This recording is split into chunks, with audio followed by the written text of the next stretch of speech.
Panda, panda. Panda, panda. Clean and green. We conserve the environment. Clean and green. We conserve the environment. Clean and green. We conserve the environment. Once more, clean and green. We conserve the environment. Tingiza miti, tingiza miti. We call it the clean and the green Earthlings. The clean and the green Earthlings. The clean for conserving the environment, like the river, making it clean, and also collecting plastic waste, and the green for establishing nursery beds so that we have seedlings to plant more trees. We need to do our small little thing. So this is our small little thing. With support, it's gonna be a big thing. Wale wanyama ambao wako pale Lake Nakuru wanaweza kunywa maji safi hata wao. Kwa sababu mnyama pia ni kama binadamu. Unajua anaoga pia. Si anaoga na maji. So akienda kuoga haezi oga na maji chafu, ataoga na maji safi. Atakunywa maji safi. So tukipollute hii river Njoro, ule mnyama pia anaumia pale. And that is why unaona hata tayari wanakufa na njaa. Alafu pia tunaambia KWS waweze kupanda miti ndani ya mipera. Hizi nugu zinatusumbua wananchi. Atupandi mahindi sahi. Ukipanda mahindi hata uwezi vuna hapa Barut kwa sababu hawana chakula huko. Wapande hata mipera, wapande hata mandizi huko ndani. So that hata hiyo nugu inakula mandizi yao huko na mipera yao, wananchi pia wavune mahindi yao.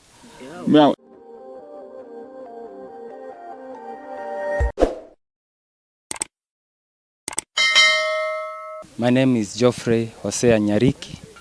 I'm a geography teacher at Tumaini House Secondary School, and I'm passionate about climate change.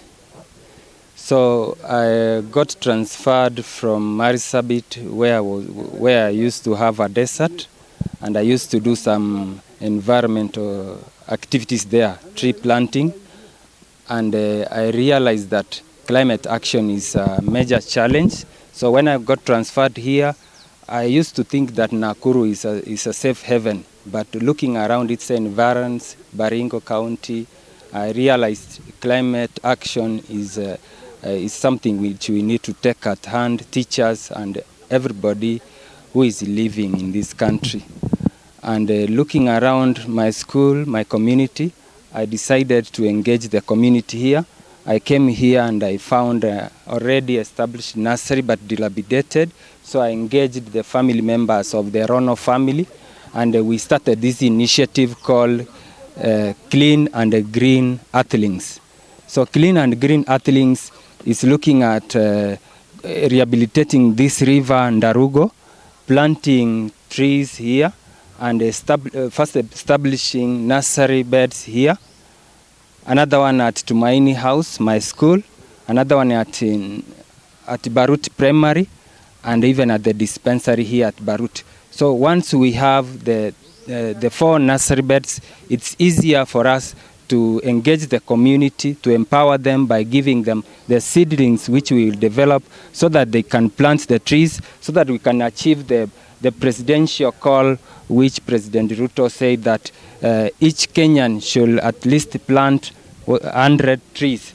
So by doing so, we have engaged the community, then ensuring that we help the president achieve his objectives, and then as a country, then we are safe. And all of you know what we are going through: drought, floods, and many problems which are as a result of the climate, which has really changed. So my name is Evans Chege, and I am the academic representative of our class. We have come here with our teacher and my fellow students to conduct plantation of trees, which is afforestation, because we know the importance of trees, which are a source of life. I want to urge Kenyans to do it also, and to be a good conductor of planting trees, because they are life. When they cut down, that means they cut down life. Other students from other schools should also learn from this. They should find a place to conduct this nursery beds, plantation of trees, and other related things. We as students, we are not forced by the teacher, because even when he is not there, We can tell ourselves to remove dust from places. In rivers, we remove those pollutants from rivers. So it is not by must, it is that for your own need. Kwa majina naitwa Mary Chepkemoi. Tunapenda sana kupanda miti. So kwa mwaka mimi nataka niwe nimepanda miti kama 500 hivi. In every opportunity, even occasion. Hata kaa kuna nini, hata kaa ni birthday, si lazima mkate keki tu. You can even plant a tree. Mwaka ikiisha hivyo mnarudi tena utakuwa ukisemanga, mi age yangu inatoshana na huu mti. So I encourage you to plant many trees.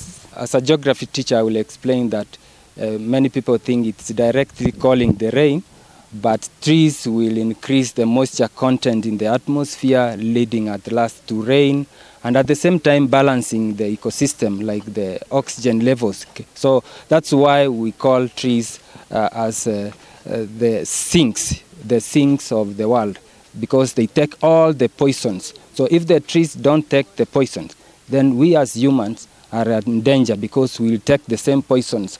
And you have seen all over the world how people have been dying, how floods have killed people, the typhoons, all those are as a result of climate change. So these clean and green Earthlings, we are looking forward at planting 5,000 trees each year, engaging institutions around here. We started, since charity begins at home, I started with my school here, Tumaini House School, and I appreciate the support, the immense support I received from the principal, deputy principal, and my lovely teachers. And you can see my student here.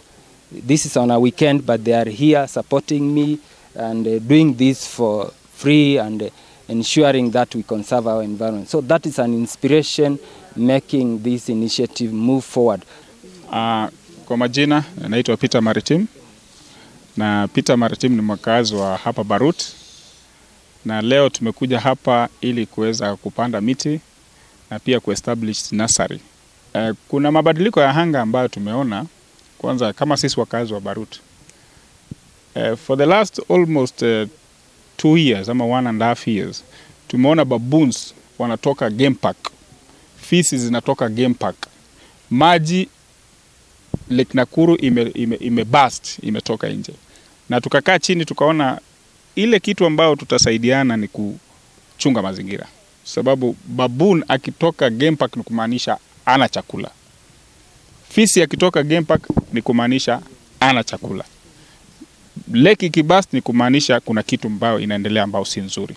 So tukakaa chini tukaona sisi kama wakazi wa Barut afadhali tupande miti. Sababu tukipanda miti tutapata chakula. Kwanza tutapata chakula, hata bao tutapata material ya kujenga, na pia itatusaidia ukitaka kivuli lazima uende kwa miti. So tumekuja kupanda miti hapa katika hii organization ambao tumeiform. I'm Pastor Eric Malashi from the Mountain of Fellowship Church. I'm in Kiptenden, but a resident of Barut area. We are here as a community, even as stakeholders, together with the students from Tumaini House School, to try and see how we can rectify the mess that has already taken place in our environment. And therefore we are so passionate about engaging the community and engaging ourselves into this activity of planting trees and conserving the environment, and more so restoring the beauty of Barut through this CBO of the clean green Earthlings, so that we can restore the beauty and the aesthetic beauty of our area, and even contribute into restoring the climate situation of our country. So I'm looking forward to partnering with various organizations so that we can bring this climate action at check. You know, we cannot completely do away with climate, but we can check it. It can be at manageable levels, which can be at the same time bring food to our table and at the same time maintaining climate change mitigation practices. So this initiative, we started with this family and I and some teachers. So I'm the pioneer of this, the founder, I have some few people whom we started with. This is the river. If we take good care of it, it will bring more fruits to us. But if we don't take care of it, it's like cutting the tree which is feeding us. And you have seen several rivers in Kenya. We are walking in them like roads. Actually, most rivers have become roads in our country. Yani unapata poda inapita ndani ya mto. Unaambiwa na babu zako, this used to be a river. So it means there was some relaxation somewhere. And since time is catching up with us, we need to act now. It's not tomorrow, it's now. That's why we are doing this. And you can see the support I've received from the community. Means they are ready, and they are ready to take this action into their hand because it's beneficial to them. Tunapozungumza sasa hivi mnasikia vile joto imekuwa kali na chakula hakuna. Tumeona wenzetu ambao wako sehemu za Samburu, Turkana, pande ya Moyale, Garissa wanakufa kwa sababu ya njaa. Ni kwa sababu mazingira, hatuna mazingira ambayo inatusaidia. So tunaomba tuweze kupanda miti katika organization hii yetu. Tumeamua tutapanda miti kwa mashule, mahospitali, katika the riparian areas, katika River Ndarugu, na pia tutakuwa tunafanya general cleaning. Mnaona mtoni hii yetu ya River Ndarugu ama River Njoro, watu wamemwaga takataka, si kama zamani. Ukiangalia takataka yote inatoka Nakuru town inaingia katika hii mto na inaenda Lake Nakuru. Na ikienda Lake Nakuru pia kuna samaki pale. Wananchi wanakula hizo samaki. So tunahimiza wananchi at least upande ya waste disposal tuhakikishe takataka zetu tunazidispose kwa njia nzuri, ili tusikuje tukachezea mazingira, kwa sababu ukichezea mazingira itakurudia. Na tunaona mazingira imeturudia. Inaturudia kwa sababu saa hii tulikuwa tunakula chakula 3. Asubuhi unakunywa chai, saa 7 unakunywa chai, na unakula lunch, jioni unakula supper. Lakini saa hii kwa sababu hakuna chakula, tuna survive na 1 meal kwa sababu tumechezea environment. So naimiza sana wananchi tuweze kupanda miti. Na tumeamua kama shirika hii CBO yetu tutapanda miti katika hizo mashule, na pia katika maboma pia tunaimiza kila mtu every year aweze kupanda miti zaidi ya 200 katika boma yake. So tumeanza leo, tumepanda miti, establish nursery hapa ambayo tutakuwa tunapea community miti. Wakitaka miti kuliko kwenda kununua town miti 10 bob, anakuja tunampatia miti, anaenda anapanda na tunazifuatilia. Tumeamua kuzifuatilia kwa sababu utapanda miti na uachilie pengine ikulu na mbuzi, lakini tutakuwa tunazifuatilia tuhakikishe kama tulikupea miti free haitakushinda kuchunga. So wananchi tunawaambia mpande miti, community ipande miti ili tuweze kusaidika siku za usoni.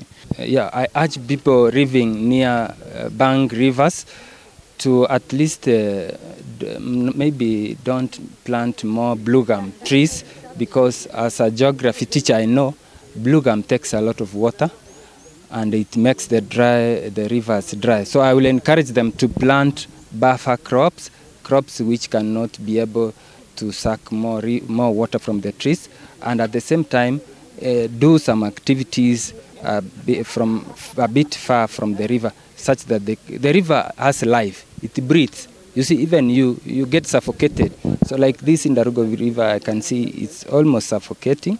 So I urge the community to preserve it, to not throw waste inside the river, such that the people who live downstream and upstream can get full beneficial use of the river. Like now we could be having a dam here, which can give us a lot of money, more than these trees. So if we have a pool of fish here, fish is something which is very expensive in our current market rates. So if the water could be very clean, we could have dams and we can even use the water for our conservation. Some countries like Israel, they don't have so many rivers. They make maximum use of the little water they have. They actually even distill the water from the sea. So this one ours, fresh water. If an Israel comes here and looks at fresh water here, he will be surprised, because they treasure fresh water, because they use, actually their country uses a lot of money to change salt water to fresh water. But here the cost has been cut. We already have fresh water. It's just to maintain those fresh water for our own benefit and for humankind and for our generations to come. Hii mto River Njoro hii tusipoichunga saa hii huenda ikawa tutakosa maji. Zamani tulikuwa napata maji hapa, maji safi, lakini saa hii huwezi hata kunywa hii maji kwa sababu imepollutiwa na watu ambao wako na factory sehemu za industrial area. Wanamwaga kemikali ambayo si nzuri. Hata ukienda kuchota hiyo maji, uende ufulie nguo zinabadilika. Ukienda kukunywa hiyo maji hata unakuwa mgonjwa. So hii maji si nzuri sana, na tunaambia serikali pia ingilie kati. Si watu wanamwaga tu takataka alafu inaenda Lake Nakuru. Kienda Lake Nakuru tunakula samaki. So ninaomba tu serikali pia iweze kuangalia, na pia serikali isaidie organizations kama hii, kwa sababu tukijitokeza kununua hii miti ni gharama pia. Na sisi kama shirika tumejitolea kununua karatasi ya kupanda miti, kununua hizi miche, kutengeneza, hiyo ni gharama. So tunaomba serikali, especially environment, upande ya CEC wa environment na CEO wa environment na county government, iweze kusaidia wakulima wale ambao uko na fikira kama hii yetu ambao tumefanya sasa leo, ili waweze kusaidika, kwa sababu miti, ukipanda miti hata jirani kesho atasaidika, sababu kivuli itakuwa pande yako na itakuwa kwa jirani, so utakuwa umesaidia jirani. Pia tunahimiza pia tuweze kupanda miti za matunda. Kuna matunda kama avocado, na nashukuru county government kwa sababu tunaona saa zingine wanapeana hizi miche za avocado. So tunahimiza pia serikali iendelee kupeana hizo miche za avocado na matunda zingine kama mapera, ili ile food security, tuwe na ile food security. Kwa sababu jana waziri alisema, waziri wa Kuria alisema ati tutakula GMO. Na kweli tutakula GMO. Kwa sababu kama hakuna chakula, utakula chakula gani? So afadhali kufe ukiangalia, si afadhali ukule GMO hata kama ikusongesha kidogo. But hatungetaka GMO ikuje, lakini kwa sababu imekuja, kwa sababu sisi tumelegea. Hatujepanda miti, hatujepanda chakula. Pia naambia wananchi pia waweze kupanda hizo miti za matunda. Na pia na KWS pia tungetaka KWS tusaidie, sababu sisi ni majirani ya KWS. Wakati tuna conserve environment, hii maji inakuwa safi ikiingia pale. Wale wanyama ambao wako pale Lake Nakuru wanaweza kunywa maji safi hata wao. Kwa sababu mnyama pia ni kama binadamu. Unajua anaoga pia. Si anaoga na maji. So akienda kuoga haezi oga na maji chafu, ataoga na maji safi. Atakunywa maji safi. So tukipollute hii River Njoro hii, ule mnyama pia anaumia pale. And that is why unaona hata tayari wanakufa na njaa. Alafu pia tunaambia KWS waweze kupanda miti ndani ya mipera. Hizi nugu zinatusumbua wananchi. Hatupandi mahindi saa hii. Ukipanda mahindi hata uwezi vuna hapa Barut, kwa sababu hawana chakula huko. Wapande hata mipera, wapande hata mandizi huko ndani, so that hata hiyo nugu inakula mandizi yao huko na mipera yao, wananchi pia wavune mahindi ya? Yeah, this young generation, my student here from this I'm a class teacher in One West. These are my students. I encourage them, if they whatever they have done today, they are going to benefit from it. Some people say Kenyan way like nikupe. Ukifanya kitu you want immediate returns. Like wakipanda hii miti anataka soda immediately. But they believe right now whatever I've taught them that this tree is going to bring a cooler climate for them, for their kids and for their generations. And they will even make their life, it's actually even a way of creating employment, because if we have sustainable food chains, crops grow well. Even a university graduate will be selling bananas here and getting enough money from it. So I urge them to continue planting trees and maintaining them.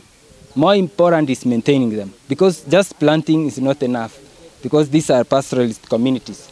If you don't take good care of trees, the livestock will destroy them. As much as we need livestock, we need to balance we need to leverage their use and also not destroying the trees. These beds are going to be used by the community. We'll give these seedlings to the community, and at the same time engage our students in planting in public spaces like our school, at the dispensary, at Barut Primary, around Barut. And as time goes, we will expand our scope.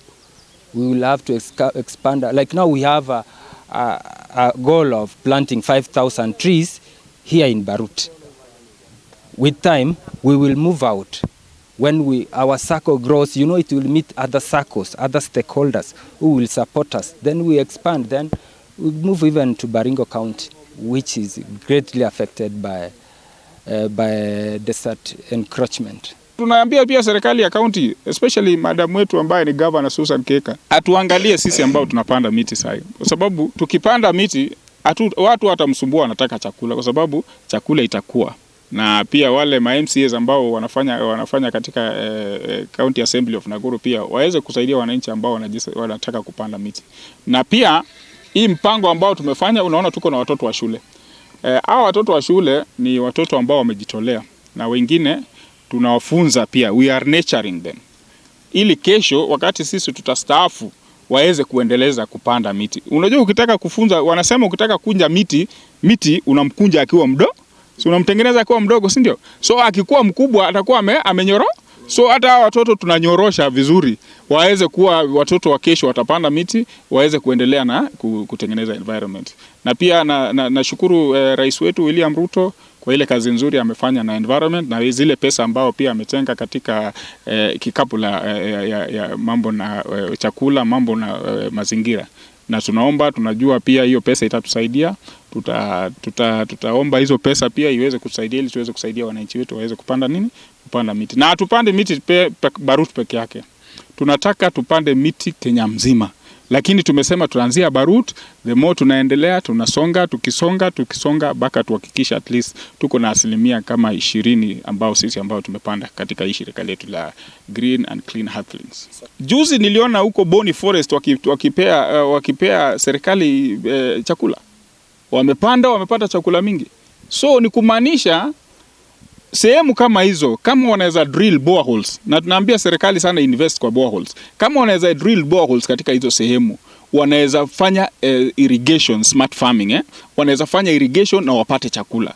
Hiyo ndio tunaimiza. Hata hii mambo ya kuibiana ng'ombe pande ya Pokot na wapi, hiyo story itaisha tu watu wakichimbiwa boreholes. Na wafunzwe mbinu ya kufanya nini? Ya kupanda miti na kupanda chakula, na wapewe maji, kwa sababu huu miti huwezi panda bila maji. So serikali ya county ichimbe boreholes mingi. Hata hapa Barut tunaomba watu ongezea boreholes zikuwe mingi, so that tuweze kuchangia katika zile gala la taifa. Tutengeneze greenhouse. Hata kama ni hiyo GMO tutapanda tu, lakini bora watu wapate chakula. Kwa sababu sisi hatutaki watu wakufe. Tukiona watu wanakufa Samburu huko Pokot na wapi, tunasikia inatuuma sana. Mkenya mwenzako analala bila chakula. Na ilhali tuko na sehemu kubwa ambayo inaweza saidia wananchi. Tuko na maji kama hii, inaweza tengenezwa na ikuwe maji safi. So ni sheria tu iweze kupitishwa, especially MCAs ambao wako County Assembly. Waweke sheria, ule mtu ambaye atapatikana akidump waste katika river Njoro aweze kushtakiwa. So we welcome each one of us on board, all stakeholders, the community. We mobilize each other. We see that we at least we have attained some level of environmental conservation activities, and therefore we appreciate so much the effort of the team led by Mwalimu Geoffrey Nyariki and the entire organizing committee. We are coming on board to see that we succeed and make Barut a better place to be. Even the members of the church, the Christian community, because it is our responsibility from the Bible. When you look at the book of Genesis chapter number 1 and chapter number 2, we are told as the people of God that we need to conserve the environment, to take care of they were supposed to take care of the Garden of Eden. And therefore all pastors within this region, we welcome you. And we ask you to mobilize your members in the various churches to come out strongly and see that they take this issue seriously, so that we can play the spiritual role as well as to make the community a better place to be. So all Christians from all denominations, nobody should be locked out of this particular activity.